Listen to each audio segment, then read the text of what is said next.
On Sunday, July 12, 1903, John Terrell attended a family birthday party, played with his grandchild in the yard of the family farm, hid in the bushes along the road, and shot his son-in-law Melvin Wolfe as he passed by. When that shot wasn't fatal, Terrell followed Wolfe to the doctor's office and finished the job as he lay on the surgeon's table.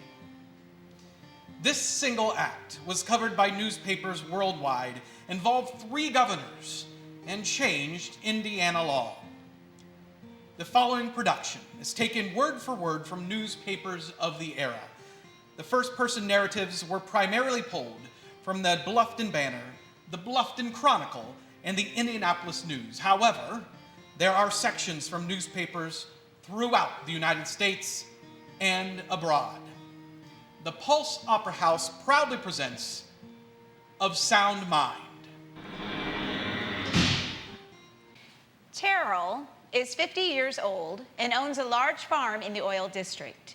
It is said of him that he is a proud man, keenly sensitive to the standing of his family, and that Wolfe exasperated him beyond the point of endurance, not only in taunting the family, but also in grossly insulting his wife whenever he chanced to meet her. Mr. Terrell was committed to jail on charge of murder and will probably plead insanity. He refused today to make a statement until after he had seen an attorney. And after consultation with Levi Mock, he said that he had been advised to keep still. There is no talk of violence in petroleum, and the sentiment, it is divided.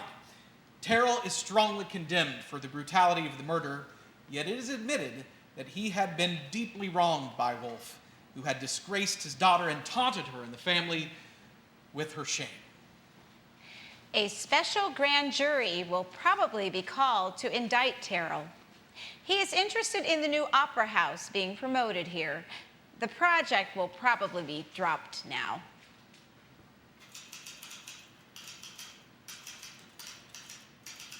May 20, 1903.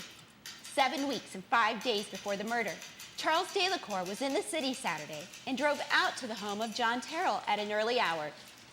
He was here looking after the proposed opera house, and from the turn of things this morning, it seems that there is very little in the way of securing such an institution. It is understood that the money for the $20,000 house, which it is proposed to build, has all been guaranteed with the exception of something like $6,000. John Terrell, who is also interested in the project, came to town this morning and stated that everything was looking favorable to the plan. I've not seen the Western man who is talked of, but feel sure an opera house will be built. It need not surprise anyone should such a building be started here within a very short time. And from the present indications, it seems that Mr. Delacour has something in sight. He is making nothing out of his trouble unless he should be able to plan having an opera house built here stick and himself made manager. If he does this, then his efforts here are worthwhile. If he has nothing in sight, then he is wasting good time, a thing he would not be likely to do. John Terrell, who last evening shot and killed his son-in-law Melvin Wolfe in the doctor's office in Petroleum, a village of this county, spent the night and the day quietly in the Bluffton jail. Under instructions of his attorneys, Mock and Sons and Postmaster A.L. Sharp, he positively refused today to speak of his crime, but talked cheerfully enough of other things and gave some attention to business matters. Jacob Wolfe, the dead boy's father, is heartbroken over the affair, while his stepmother is almost prostrated. Miss Reed, the stepsister, is almost on the verge of hysterics. She is able to tell of the occurrence, however.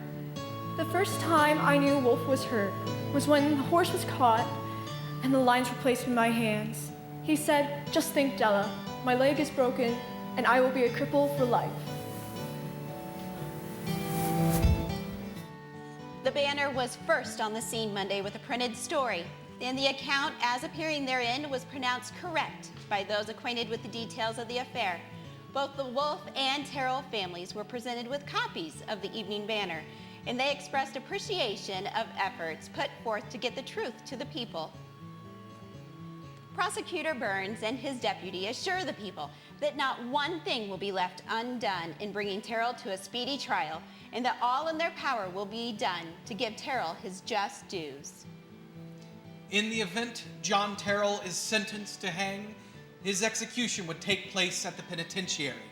Since 1889, this has been the law. Prior to that time, executions were made in the jail yard, where the man was confined during the time of the trial.